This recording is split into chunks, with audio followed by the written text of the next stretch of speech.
যে 700 টকা হাজিৰাৰ বিনিময়ত নেট স্লেট PhD প্ৰাপ্ত উচ্চ শিক্ষিত যুৱক যুৱতীক নিযুক্তি দিয়া হ'ব আৰু মাহত সেই পৰিমাণটো হ'ব, সেই অৰ্থৰ পৰিমাণটো হ'ব আপোনাৰ 19,600 টকা। আমি ইয়াৰ তীব্ৰ বিৰোধিতা কৰিছোঁ, কাৰণ এজন হাজিৰা কৰা শ্ৰমিকেও মাহত ইয়াতকৈ বেছি মাননি পায়। গতিকে আজি যি আপোনাৰ ৰাষ্ট্ৰীয় শিক্ষানীতিৰ কথা কোৱা হৈছে যে ৰাষ্ট্ৰীয় শিক্ষানীতিৰ জৰিয়তে এটা শিক্ষাত ব্যাপক পৰিৱৰ্তনৰ কথা কৈছে, অথচ সেই ৰাষ্ট্ৰীয় শিক্ষানীতি যি সময়ত অসম চৰকাৰে প্ৰয়োগ কৰিলে সেই সময়ত অসমৰ ঐতিহ্যমণ্ডিত বিশ্ববিদ্যালয় এখনত শিক্ষক নিযুক্তিৰ নামত এনেকুৱা দুৰ্ভাগ্যজনক ঘটনা আমাৰ পোহৰলৈ আহিছে। আচলতে কথাটো এনেকুৱা যে যিখন ৰাজ্যৰ মুখ্যমন্ত্ৰীৰ পৰিয়ালৰ নামত আটাইতকৈ ডাঙৰ বেচৰকাৰী স্কুলখন থাকে উত্তৰ পূৰ্বাঞ্চলৰ, সেই ৰাজ্যত ৰাজহুৱা শিক্ষা অধপতনে যোৱাটো নিশ্চিত। আৰু 2019 চনৰ 28 জানুৱাৰীত আপোনাৰ UGCয়ে এটা গাইডলাইন দিছিল, তাত স্পষ্টকৈ লিখা আছিল the honorarium for guest faculty be enhanced to ₹1,500 per lecture subject to a maximum of ₹50,000 per month.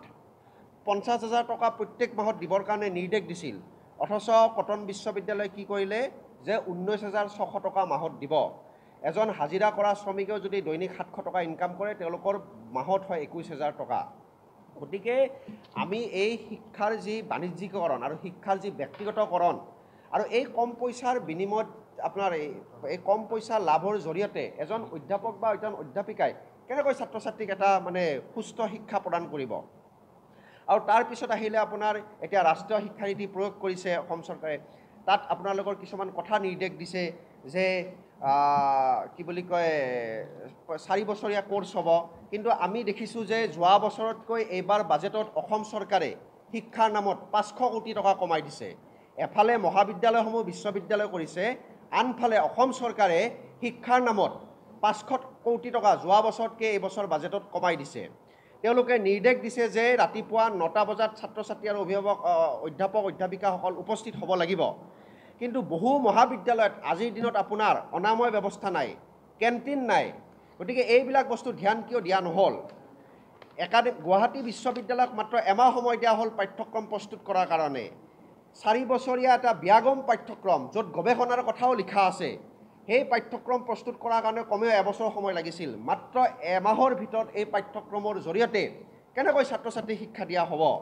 গতিকে এইটো অসম চৰকাৰৰ এটা নীতি স্পষ্ট হৈ পৰিছে, যাৰ পইচা আছে তেওঁ ভাল শিক্ষা লাভ কৰিব পাৰিব, আৰু যাৰ পইচা নাই তেখেতসকলে আধাতে শিক্ষা সামৰি পেলাই এটা সস্তীয়া শ্ৰমিক হ'ব লাগিব। এইটোৱে অসম চৰকাৰৰ বৰ্তমান সময়ত লক্ষ্য। আৰু ইতিমধ্যে অসম চৰকাৰৰ পৃষ্ঠপোষকতাত অসমত 25খনতকৈ বেছি আপোনাৰ প্ৰাইভেট বিশ্ববিদ্যালয় গঢ় লৈ উঠিছে। গতিকে নিশ্চিতভাৱে শিক্ষাৰ নামত বেপাৰ কৰিবলৈ বাণিজ্য কৰিবলৈ এই প্ৰাইভেট বিশ্ববিদ্যালয়বিলাকক সুবিধা কৰি দিব লাগিব। আৰু পৰিকল্পনা অনুসৰি যিদৰে স্কুলসমূহ মাৰি পেলোৱা হ'ল সেইদৰে কলেজ আৰু বিশ্ববিদ্যালয়সমূহো মাৰি পেলাবলৈ অসম চৰকাৰে যৎপৰোনাস্তি চেষ্টা কৰিছে।